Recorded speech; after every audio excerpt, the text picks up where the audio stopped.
নমস্কাৰ এই মুহূৰ্তত আহি পৰিছে আজি ৰাতিপুৱাৰ কেইবাটাও গুৰুত্বপূৰ্ণ খবৰ আৰু এনেধৰণৰ খবৰসমূহ চাবলৈ চেনেলটো ছাবস্ক্ৰাইব কৰি ভিডিঅ'টো এটা লাইক কৰি দিবলৈ আজি ৰাতিপুৱাৰ প্ৰথমটো খবৰ মানৱজ্যোতি চেতিয়াৰ হত্যাৰ অভিযুক্ত কেন্দ্ৰকান্তকৰ খুলি মন্তব্য কৰিছে বাংলাদেশ কেতিয়াও হাৰি যাব নোৱাৰে উজনি অসমত বিহুবোৰত বহুতো বাংলাদেশী সোমাইছে বুলি মন্তব্য কৰিছে বিকাশ অসমে মানৱজ্যোতি চেতিয়াৰ অৰ্থাৎ MG চেতিয়াৰ হত্যাৰ এনকাউণ্টাৰ বিচাৰিছে বাংলাদেশ কেতিয়াও হাৰি যাব নোৱাৰে এনকাউণ্টাৰ কৰক শীঘ্ৰেই মানৱজ্যোতি হত্যাকাৰীক এনকাউণ্টাৰ বিচাৰিলে গুৱাহাটী মহানগৰীৰ পৰা বিকাশ অসমে মানৱজ্যোতি চেতিয়াৰ হত্যাৰ এনকাউণ্টাৰ বিচাৰিলে শিৱসাগৰ চন্দ্ৰত বিহুবোৰত কমেও 10জন হত্যাকাৰী আছিল পৰিকল্পিতভাৱে চুপাৰী কিলাৰে হত্যা কৰা হৈছে মানৱজ্যোতিক 3 কিলোমিটাৰ গতিত যোৱা বাইক আৰোহী 40ৰ পৰা 50 ফুট দূৰত কেনেকৈ যাব পাৰে বুলি মন্তব্য কৰিছে বিকাশ অসমে বানাক্ৰান্তৰ বাবে 24 ঘণ্টাই কাম কৰা মানৱজ্যোতিক ন্যায় লাগে বুলি মন্তব্য কৰিছে সহজ সৰল প্ৰচাৰ বিমুখ মানৱজ্যোতিয়ে সকলো সময়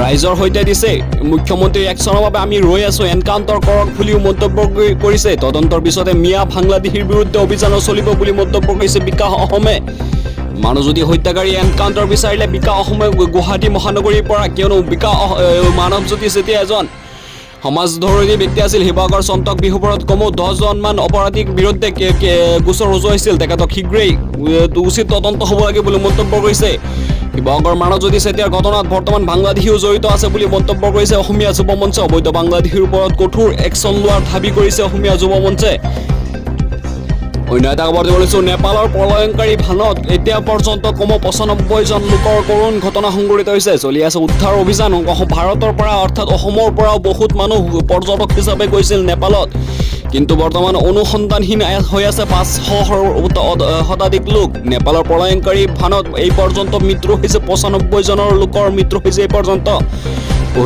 প্ৰতিটো মুহূৰ্তত বৃদ্ধি পাইছে মৃত্যু হোৱা লোকৰ সংখ্যা যিমান সময় গৈ আছে মৃত্যু হোৱা সংখ্যা ইমান বৃদ্ধি পাইছে 5 শতাধিককৈ অধিক লোক বৰ্তমান সন্ধানহীন অৱস্থাত হৈ আছে নেপালৰ প্ৰলয়ংকাৰী ভানত এই অসমৰ পৰা কমেও বহুতো মানুহ গৈছিল এতিয়ালৈকে কমেও 95জন কৰুণ ঘটনা সংঘটিত হৈছে আৰু 500ৰ অধিক লোক বৰ্তমান সন্ধানহীন অৱস্থাত আছে অন্য এটা খবৰ দিবলৈ নগাঁও লোকসভা সমষ্টিৰ উপ নিৰ্বাচনৰ প্ৰাৰ্থিত্বক লৈ IDFৰ মতবিৰোধ কৰি আছে ৰেজাউল কৰিম চৰকাৰৰ প্ৰাৰ্থিত্ব হিচাপে নিবিচাৰে একাংশ দলীয় কৰ্মীসকলে IDF দলৰ কৰ্মীসকলে ৰেজাউল কৰিম চৰকাৰক নগাঁও উপ লোকসভা নিৰ্বাচনৰ প্ৰাৰ্থী হিচাপে নিবিচাৰে কিয়নো ৰেজাউলৰ পৰিৱৰ্তে নতুন মুখৰ সন্ধান চলি আছে বৰ্তমান IDFত বদৰুদ্দিনৰ IDFত নতুন ধলক ৰেজাউল কৰিম চৰকাৰক বহুতে প্ৰাৰ্থী হিচাপে নিবিচাৰে নগাঁও লোকসভা উপ সমষ্টিৰ উপ নিৰ্বাচনৰ প্ৰাৰ্থিত্বক লৈ IDFৰ মতবিৰোধ হৈ আছে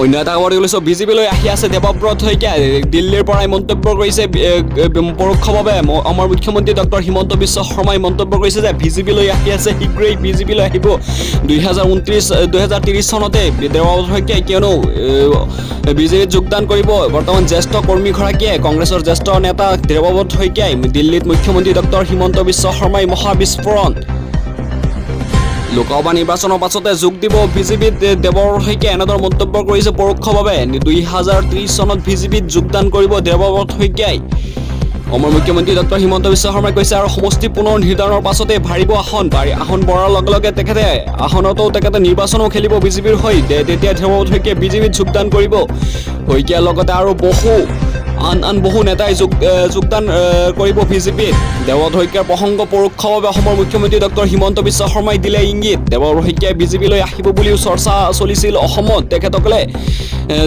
সাংবাদিকৰ প্ৰশ্নত উত্তৰ দিছে অসমৰ মুখ্যমন্ত্ৰীগৰাকীয়ে বিজেপিত যোগদান কৰিব জ্যেষ্ঠ কংগ্ৰেছ নেতাগৰাকীয়ে অন্য এটা খবৰ দিবলৈ অসমৰ বন্যাতক পুনৰ সংস্থাপনৰ বাবে প্ৰয়োজন হ'ব 1000 কোটি টকা গৃহমন্ত্ৰী অমিত শ্বাহক অসমৰ ভাড়াক লৈ ক্ষতিৰ পৰিমাণৰ তথ্য দিলে মুখ্যমন্ত্ৰী ডক্টৰ হিমন্ত বিশ্ব শৰ্মাই যিবোৰ হাইজাক কৰাইছে তাতকৈ এতিয়া কম পৰিছে বুলি মন্তব্য কৰিছে অসমৰ মুখ্যমন্ত্ৰীগৰাকীয়ে আৰু কৈছে যে এতিয়ালৈকে আৰু 1000 কোটি টকাৰ প্ৰয়োজন হ'ব বানৰ ক্ষয় ক্ষতিৰ পুনৰ সংস্থাপনৰ পুঁজি কৰিছে কেন্দ্ৰীয় গৃহ মন্ত্ৰালয়ে দিব বুলি মন্তব্য কৰিছে মোক যিমান পুঁজি প্ৰয়োজন হয় গৃহমন্ত্ৰী অমিত শ্বাহে দিব বুলি প্ৰতিশ্ৰুতিও দিছে বুলি মন্তব্য কৰিছে দিল্লীৰ পৰাই নতুন দিল্লীত সংবাদমেলত মুখ্যমন্ত্ৰী ডক্টৰ হিমন্ত বিশ্ব শৰ্মাই মন্তব্য কৰিছে যে মোক যিমান পুঁজিৰ প্ৰয়োজন হয় গৃহমন্ত্ৰী অমিত শ্বাহে দিব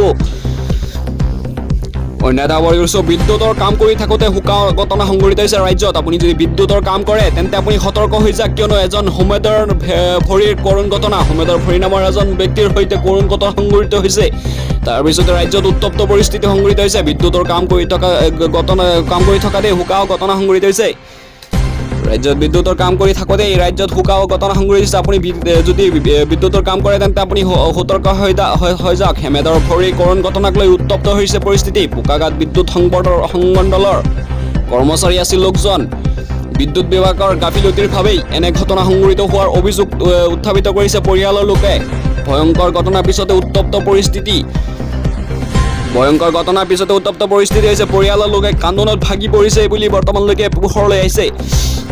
অন্য এটা খবৰ দিবলৈ আহিছোঁ, মানসজ্যোতি চেতিয়াৰ ৰহস্যজনক মৃত্যুৰ তদন্তৰ বাবে SIT গঠন কৰা হৈছে। কেনেধৰণৰ তদন্ত কৰিব সেইবোৰৰ বাবে SIT গঠন কৰা হৈছে শিৱসাগৰত। শিৱসাগৰ উপ আৰক্ষী অধীক্ষক লীলা ভৰাৰ নেতৃত্বত গঠন কৰা হৈছে SIT।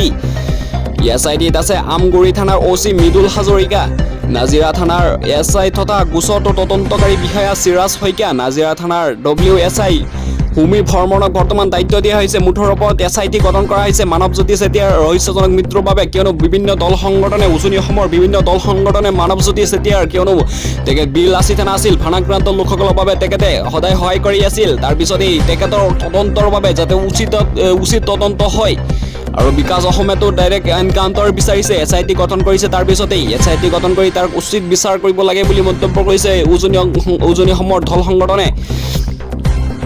অন্য এটা খবৰ দিবলৈ লৈছোঁ, লাইচেন্স নথকা ই-ৰিক্সা চালক সাৱধান হৈ যাওক। ৰাজপথে পথে আৰক্ষীৰ অভিযান চলাইছে। এতিয়ালৈকে সৰ্বমুঠ জব্দ হৈছে 40খনতকৈ অধিক ই-ৰিক্সা। যদি আপুনি টমটম চলাই আপোনাৰ ঘৰত যদি টমটম আছে তেন্তে আপুনি সতৰ্ক হৈ যাওক। লাইচেন্স নথকা ই-ৰিক্সা চালকসকলে এতিয়াৰ পৰা সাৱধান হৈ যাওক। ৰাজপথে আৰক্ষীৰ অভিযান চলাইছে। যিকোনো মুহূৰ্তত জব্দ হ'ব পাৰে আপোনাৰ ই-ৰিক্সাখন। যদি আপোনাৰ ঘৰত যদি ই-ৰিক্সা আছে বা আপুনি যদি ই-ৰিক্সা চলাই, বিশ্বনাথত জব্দ হৈছে পঞ্জীয়নবিহীন 40খন ই-ৰিক্সা। আপোনাৰ ই-ৰিক্সাৰ কাগজ নথি-পত্ৰ অৰ্থাৎ লাইচেন্স নথকা যদি হয় তেন্তে ই-ৰিক্সা ৰাজপথত চলালেই চালকজন বিপদত পৰিব। বিশ্বনাথৰ উপ আৰক্ষীৰ অধীক্ষকৰ কঠোৰ মন্তব্য। যিকোনো মুহূৰ্তত জব্দ হ'ব পাৰে আপোনাৰ ই-ৰিক্সাখন। যদি আপোনাৰ ই-ৰিক্সাখন যদি চলাই যদি নথি-পত্ৰসমূহ বা লাইচেন্স নাথাকে। অন্য এটা খবৰ দিছোঁ, অসম মেঘালয়ৰ সীমান্তত সুৰক্ষিত নহয় এতিয়ালৈকে অসম আৰক্ষীও সাধাৰণ ৰাইজৰ কথা বাদে এতিয়া অসম আৰক্ষীও সীমান্তত সুৰক্ষিত নহয়। আৰক্ষীৰ বাহনত ভয়ংকৰ কাণ্ড কৰিছে দুৰ্বৃত্তই এতিয়া আৰক্ষীৰ বাহনকো এৰি নিদিলে। নতুনকৈ আৰু ভয়ংকৰ ঘটনা সংঘটিত হৈছে অসম মেঘালয় সীমান্তত পুনৰ ভয়ংকৰ ঘটনা সংঘটিত হৈছে। সাধাৰণ ৰাইজৰ কথা বাদে এতিয়া অসম আৰক্ষীৰ জোৱানকো এৰি দিয়া নাই। অসম আৰক্ষীৰ জোৱান এখনক বাহনত বস্মীমত অৱস্থাত শিল দলিয়াইছে। অৰবিন্দ নামৰ আৰক্ষী জোৱানজন আছিল I-10। কিদৰে নিশা বাহনখন বস্মীমত হ'ল, ইয়াক লৈ সৃষ্টি হৈছে ব্যাপক ৰহস্য। সমগ্ৰ ঘটনাক লৈ তদন্ত কৰি আছে অসম আৰক্ষীয়ে। আপাৰ ল্যাম্পেৰ ভেটেলিয়ান কেম্পৰ সমীপত এই ঘটনাটো সংঘটিত হৈছে বুলি বৰ্তমানলৈকে জানিব পৰা গৈছে। ঘটনাস্থলীত উপস্থিত হৈছে কামৰূপ জিলাৰ আৰক্ষী প্ৰশাসনসকল। অসম মেঘালয় সীমান্তত পুনৰ ভয়ংকৰ ঘটনা সংঘটিত হৈছে। এতিয়া অসম আৰক্ষীও সুৰক্ষিত নহয়। অন্য এটা খবৰ দিব পাৰিছোঁ, পিঁয়াজ কিনোতেও ওলাইছে চকুপানী। এতিয়া মধ্যবিত্ত অৰ্থাৎ যিসকল দৰিদ্ৰ শ্ৰেণীৰ সীমাৰেখাৰ অন্তৰ্গত আছে তেখেতসকলে এতিয়া পিঁয়াজ কিনোতে ওলাইছে চকুপানী। পিঁয়াজ কাটোতে নহয়, এতিয়া চেনিও হৈ গৈছে মধ্যবিত্ত অৰ্থাৎ দৰিদ্ৰ শ্ৰেণীৰ বাবে তিতা। অভিয়া জনাই আছোঁ আপোনাক, পিঁয়াজ কাটোতে নহয় এতিয়া কিনোতে ওলাইছে চকুপানী।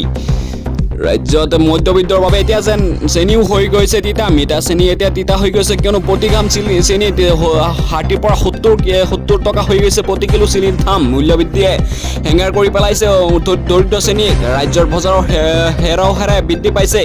গুৱাহাটী বজাৰত প্ৰতি কিলোত 60ৰ পৰা 70 টকা দৰত বিক্ৰী হৈছে চেনি। বিগত বৰ্ষৰ তুলনাত বজাৰত 45ৰ পৰা 50% দাম বৃদ্ধি পাইছে চেনিৰ। তাৰ মাজতে আজি নাছিকৰ পিঁয়াজক লৈ গুৱাহাটী পাব্লিক কাউণ্টাৰৰ মূল্যবৃদ্ধি ৰোধৰ বাবে কেইবাখনো চহৰলৈ পিঁয়াজৰ যোগান ব্যৱস্থা আৰম্ভ হৈছে। পিঁয়াজৰ মূল্যবৃদ্ধিৰ মূৰত বতৰকে দোষ দিছে এতিয়া কেন্দ্ৰীয় চৰকাৰৰ সূত্ৰই। ইফালে চেনিৰ দাম বঢ়াৰ আঁৰত ইথানলৰ নীতিক জগৰীয়া কৰিছে একাংশই। ইথানলৰ কেঁচা সামগ্ৰী কুঁহিয়াৰ বাবে প্ৰতিদ্বন্দ্বিতাৰ সন্মুখীন হৈছে চেনিৰ উদ্যোগসমূহ। অন্য এটা খবৰ দিব লৈছোঁ, ডাক্তৰ ইঞ্জিনিয়াৰ প্ৰফেচাৰক ভৰি পৰিব মুছলমান সমাজ। শিক্ষাৰ্থীয়ে শপত খালে শ্বেৰমান আলীৰ মন্দিৰ সমষ্টিৰ বিধায়ক শ্বেৰমান আলী আহমেদৰ এখন সভাত মন্তব্য কৰিছে। ডাক্তৰ ইঞ্জিনিয়াৰ প্ৰফেচাৰে ভৰি পৰিব এতিয়াৰ পৰা মুছলমান সমাজ। সহ মুছলমান শিক্ষাৰ্থী আল্লাহৰ নামত শপত খাইছে শপত। আল্লাহৰ দোৱাত আমি এদিন DC SP হ'ম বুলিও মন্তব্য কৰিছে চেয়াৰমেন আলী আহমেদৰ। ডাক্তৰ ইঞ্জিনিয়াৰ প্ৰফেচাৰে ভৰি পৰিব এতিয়াৰ পৰা মুছলমান সমাজসমূহ ডাক্তৰ ইঞ্জিনিয়াৰ ভৰি পৰিব। হেলিকপ্টাৰ কিনি হেলিকপ্টাৰত ঘূৰি ফুৰিব মুছলমান শিক্ষাৰ্থীয়ে। সহ মুছলমান শিক্ষাৰ্থীক শপত বাক্য পাঠ কৰোৱালে বিধায়ক চেয়াৰমেন আলী আহমেদে। সামাজিক মাধ্যমত ভাইৰেল হৈ পৰিছে এই দৃশ্য যে চেয়াৰমেন আলী আহমেদৰ এনেধৰণৰ শপত হোৱাৰ পিছতেই সহ মুছলমান শিক্ষাৰ্থী আল্লাহৰ নামত লৈছে এনেধৰণৰ শপত। ডাক্তৰ ইঞ্জিনিয়াৰ প্ৰফেচাৰ ভৰি পৰিব মুছলমান সমাজসমূহ এনেদৰে মন্তব্য কৰিছে বিধায়ক চেয়াৰমেন আলী আহমেদে এখন বিদ্যালয়ত গৈ। অন্য এটা খবৰ দিব লাগিছোঁ, অসমৰ পুৰুষ মহিলা কাশ্মীৰত বিক্ৰীৰ ভয়ংকৰ প্লেন ৰচি আছে একাংশ দুৰ্বৃত্ত খণ্ডকোটা 3 মহিলাসহ বৰ্তমান 13 জনক উদ্ধাৰ কৰি আছে। অসমৰ দৰিদ্ৰ লোকক ফচুৱাই নি কাশ্মীৰত কিবা কাম দিব বুলি মন্তব্য কৰি কাশ্মীৰত বিক্ৰী কৰাৰ ষড়যন্ত্ৰ কৰিছে একাংশ যুৱকে। কাশ্মীৰলৈ নিয়াৰ পথতে সৌভাগ্যক্ৰমে 3 মহিলাসহ 13 জনক উদ্ধাৰ কৰা হৈছে। বৰ্তমান ৰাজ্যৰ পৰা মানৱ সৰবৰাহ আন এক ভয়ংকৰ কাণ্ড পোহৰলৈ আহিছে। ৰোহিংগীয়াৰ উদীয়মান ভাণ্ডকোটাত চলিল ৰোহিংগীয়া আৰক্ষীৰ অভিযান। পত্নী আৰক্ষীৰ জালত হৈছে মানৱ সৰবৰাহকাৰী তাইজুদ্দিন আলী নামৰ প্ৰবঞ্চকজন। দৰিদ্ৰ লোকক টকাৰ লোভ দেখুৱাই টাৰ্গেট মানৱ সৰবৰাহকাৰী চক্ৰক শ্ৰমিক হিচাপে কাশ্মীৰলৈ নিয়াৰ প্ৰলোভন দি আনিছিল আটাইকে। আনি তেখেতে বৰ্তমান বিক্ৰী কৰি দিয়া 3 মহিলাসহ 13 জনক লুকুৱাই ৰাখিছিল তাইজুদ্দিনৰ ঘৰৰ আন্ধাৰ কোঠাত। পূৰ্বেও মানৱ সৰবৰাহৰ গোচৰত গ্ৰেপ্তাৰ হ'বলগীয়া হৈছিল তাইজুদ্দিন।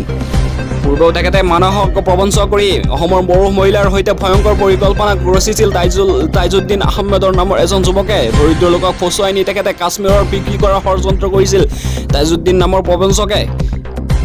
অন্য এটা খবৰ দিব লাগিছোঁ, ৰাজ্যত আপুনি সাৱধান হয়, চাকৰিৰ নামত কলা বেহা চলি আছে। কলা বজাৰবোৰ চলি আছে। চাকৰিৰ নামত সংগ্ৰহ হৈছে লাখ লাখ টকা। ৰাজ্যত আপোনাৰ পৰা লুটি নিব পাৰে মুখ্যমন্ত্ৰী ডক্টৰ হিমন্ত বিশ্ব শৰ্মা তথা আপোনাৰ লোকেল বিধায়কৰ ঘনিষ্ঠ বুলি আপোনাৰ পৰা লুটি নিব পাৰে টকা আপোনাক চাকৰি দিয়াৰ প্ৰলোভন দেখুৱাই। চাকৰিৰ নামত ৰাজ্যত চলিছে এতিয়া কলা বজাৰ। আপুনি চৰকাৰী চাকৰিৰ নামত দিছে নেকি কাৰোবাক টকা? আপুনি প্ৰবঞ্চকৰ জালত পৰিব পাৰে। চাকৰি দিয়াৰ নামত আপোনাৰ পৰা লুটিব পাৰে বৃহৎ পৰিমাণৰ ধন। একাংশই ৰাজ্যত চলাইছে চাকৰি দিয়াৰ নামত অবৈধ বেহা চলাইছে। লাখ লাখ টকা লুটিছে। একাংশই লাখ লাখ টকা সংগ্ৰহ কৰি বহুজনক কৰিছে প্ৰবঞ্চনা। মুখ্যমন্ত্ৰীৰ ঘনিষ্ঠ বুলি আপোনাক পৰিচয় দি স্বাস্থ্য বিভাগত চাকৰি দিয়াৰ বজাৰবোৰ চলাই আছে বৰ্তমান কেইজনমান উৎফণ্ডালী যুৱকে। চাকৰি কলা বজাৰ পাতিছে আনোৱাৰ হুছেইন পাৰমানিকে। কোকৰাঝাৰ তুলসী বিলত ঘৰ প্ৰবঞ্চক আনোৱাৰ হুছেইনৰ ঘৰটো হৈছে তুলসী বিলত। চাকৰি দিয়াৰ নামত বহু যুৱকৰ পৰা সংগ্ৰহ কৰি আছে লাখ লাখ টকা। ৰংগীয়া সাজুৰ বহু যুৱকৰ পৰা এতিয়ালৈকে সংগ্ৰহ কৰিছে বহুতো অংকৰ টকা। অৱহেলাত ভুক্তভোগী এজাহাৰ ভিত্তিত যুৱকজনক বৰ্তমান গ্ৰেপ্তাৰ কৰা হৈছে। অন্য এটা খবৰ দিব লৈছোঁ, শ্বিলং অসমৰ ৰাজধানী আছিল। আমাৰ অসমীয়া শ্বিলঙলৈ গৈ ফুৰি ভাল পায়। মেঘালয়ৰ একাংশই অসমৰ পৰ্যটকক মেঘালয়লৈ গ'লে ভাল নাপায়। হাফলং উমৰাংচু কাৰ্বি আংলং আদি ঠাইসমূহ উন্নয়ন কৰিব লাগিব। অসমৰ পৰ্যটনৰ ক্ষেত্ৰত আগুৱাই নিবলৈ আমি পদক্ষেপ ল'ব লাগিব। উমৰাংচুক শীঘ্ৰেই পৰ্যটনৰ দিশত শ্বিলঙৰ সৈতে প্ৰতিযোগিতা কৰিব বুলি মন্তব্য কৰিছে অসমৰ মুখ্যমন্ত্ৰী ডক্টৰ হিমন্ত বিশ্ব শৰ্মাই আৰু কৈছে যে শ্বিলং অসমৰ ৰাজধানী আছিল। আমাৰ মানুহ শ্বিলঙলৈ গৈ ভাল পায়। আমাৰ মানুহ শ্বিলঙত ফুৰিবলৈ ভাল পায়। মেঘালয়ৰ একাংশই অসমৰ পৰ্যটক মেঘালয়লৈ গ'লে ভাল নাপায়। হাফলং উমৰাংচু কাৰ্বি আংলং আদি ঠাইসমূহ উন্নয়ন কৰিব লাগে, কিয়নো এই ঠাইসমূহত মেঘালয় আৰু বিভিন্ন দেশৰ পৰা বিভিন্ন জাগাৰ পৰা মানুহ আহি ফুৰিবলৈ লয়, কিয়নো পৰ্যটকৰ ঠাই হয় হাফলং উমৰাংচু।